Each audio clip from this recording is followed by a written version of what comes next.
Today is a kid paint kind of day. Don't go away.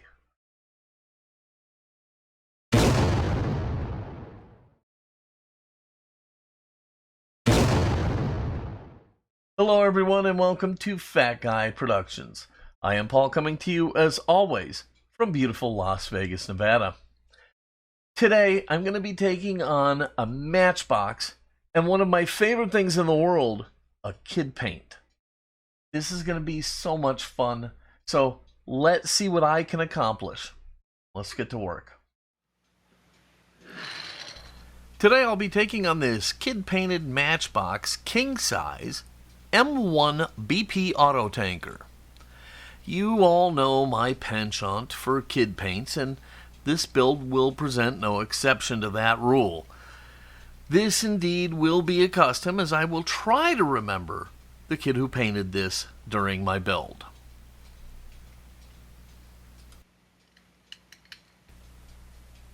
The Auto Tanker is based off of a real prototype vehicle, and it's an eye-catcher. Its normal paint scheme is yellow and green with BP decals. Now, the young owner of this casting saw it as a Shell oil tanker and made it so. With that in mind, I will be creating a mythical Shell auto tanker.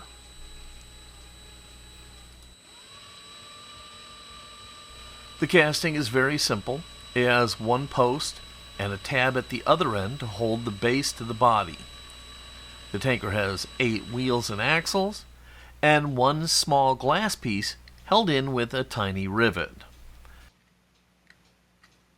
I'll drill out the one post, remove the base, and then I can drill the glass free.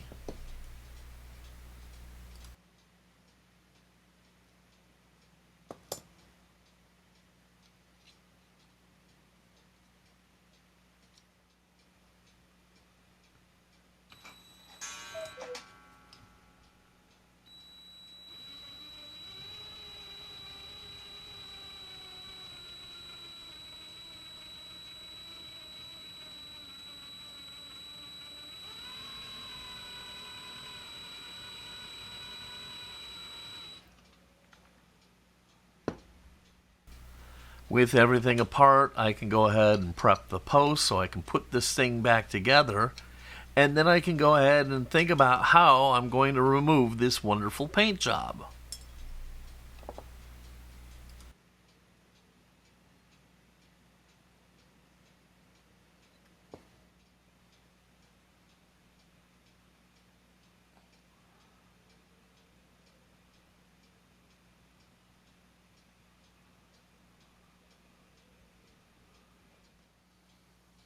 My normal vat of warm liquid goo is far too small for the body, so I have requisitioned a new vat from the regeneration department, Reggie, and I can now strip the casting and the base.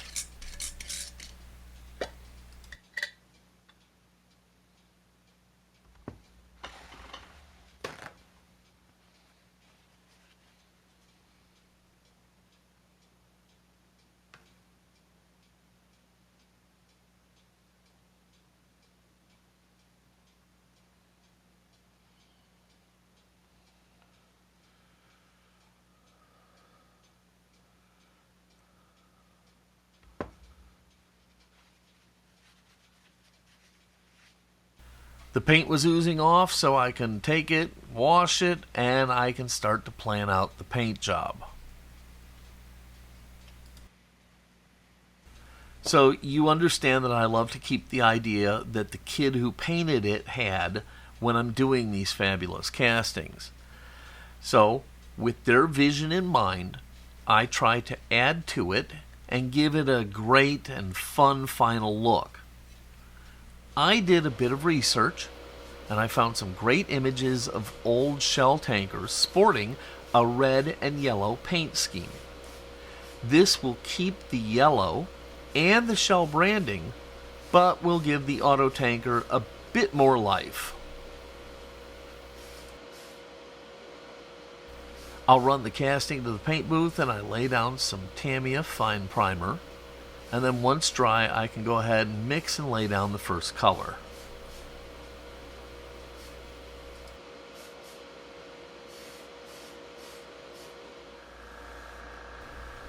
When I bought my new compressor from Spray Gunner, they were gracious enough to send me some of their Chroma Air paints to try, and this seems to be the perfect platform for a first attempt.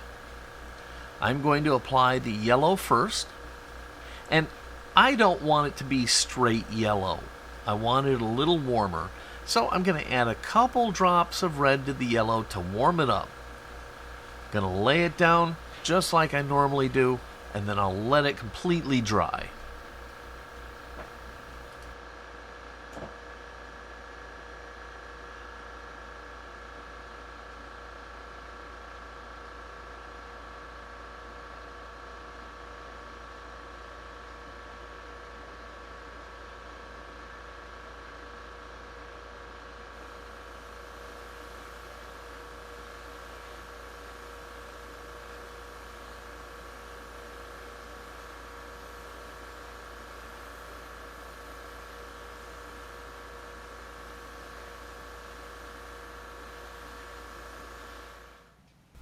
When doing multiple colors with masking, it is imperative that you give the base layers adequate time to dry. My casting is completely dry, and I can now mask off the side inserts and add the red layer. Once the red is applied, I'll let it dry a bit while I clean my airbrush. Now I've found that the time it takes me to clean my airbrush is just about the perfect amount of time for the paint to sit before removing the mask.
Ever so carefully, I'll start to delicately remove the tape, and boom, I have a great two-tone finish. Now, on a side note, don't use regular masking tape here, as it's too strong and you risk it pulling off the base level of paint.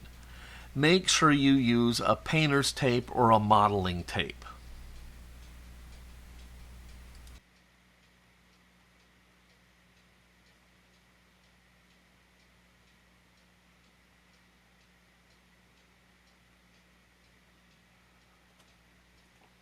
The Chroma Air paint did a great job and it looks fantastic. It does indeed need a clear coat, but with my obsession with clear coat, that's not going to be a problem for me.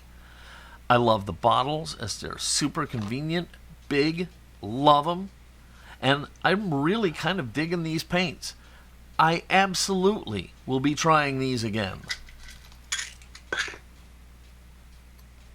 Thank you, Spray Gunner, for sending me these paints. And as a side note, when you see my Spray Gunner compressor review, I'm going to be giving some bottles of Chroma Air paint away, so you won't want to miss that.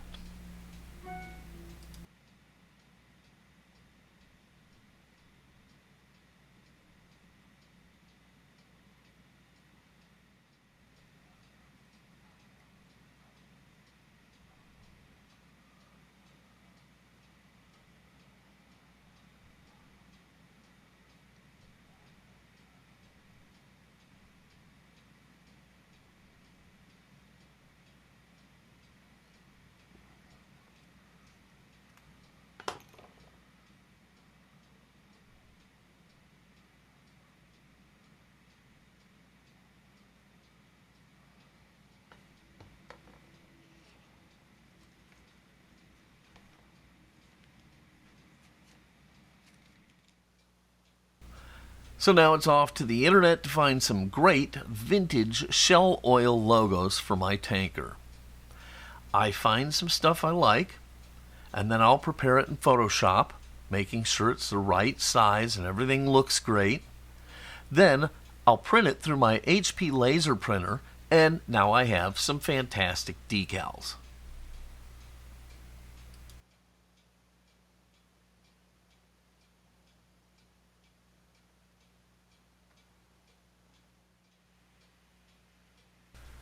So I'll apply the decals to both sides, and I even made one for the front. Once the decals are on, I'll apply a bit of setting solution, and now everything can just sit and dry for at least 24 hours. The last thing on earth you want to do is put a clear coat over a decal that still has moisture in it.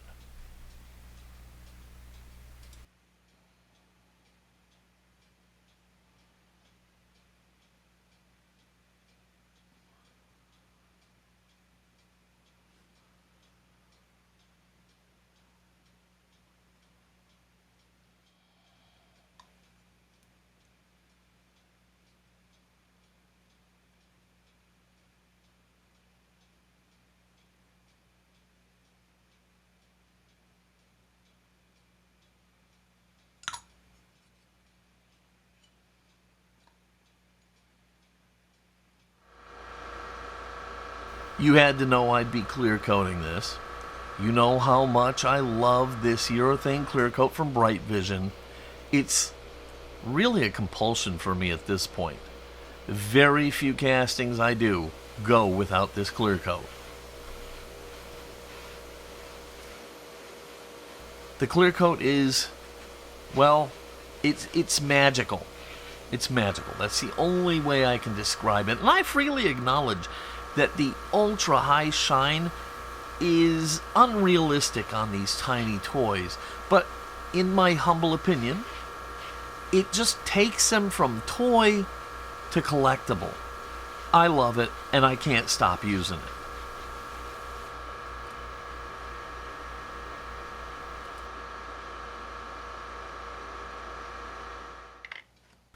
The wheels still have some paint on them from when the youngster painted it, so I'll soak them in some Super Clean. Now, Super Clean is wonderful stuff for removing chrome. It takes much longer to remove paint, but it will remove paint. It gets the job done. It isn't caustic. It won't harm your parts. It really is super stuff, and you should keep a big jug of it on hand.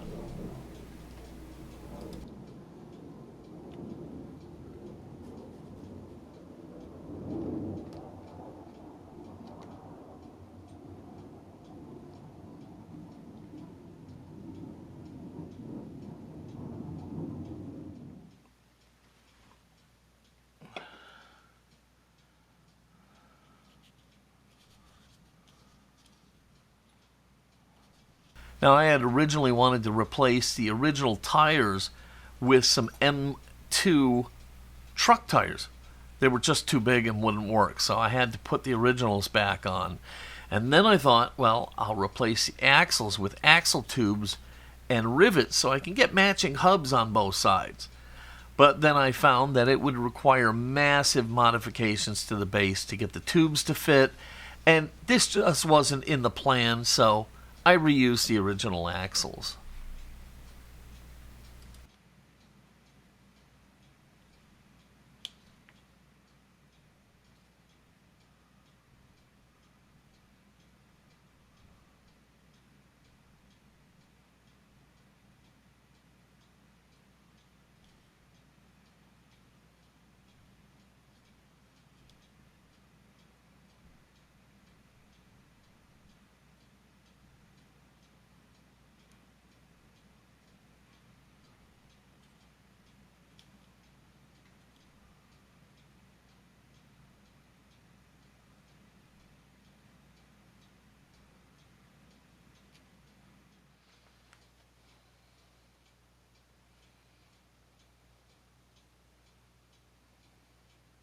I can finally put this casting back together and enjoy the fruits of my labor.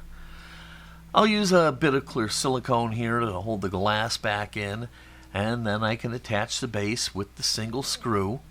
And with a small bit of detail painting, I can finally call this build done.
Well, here is my Kid Paint Auto Tanker.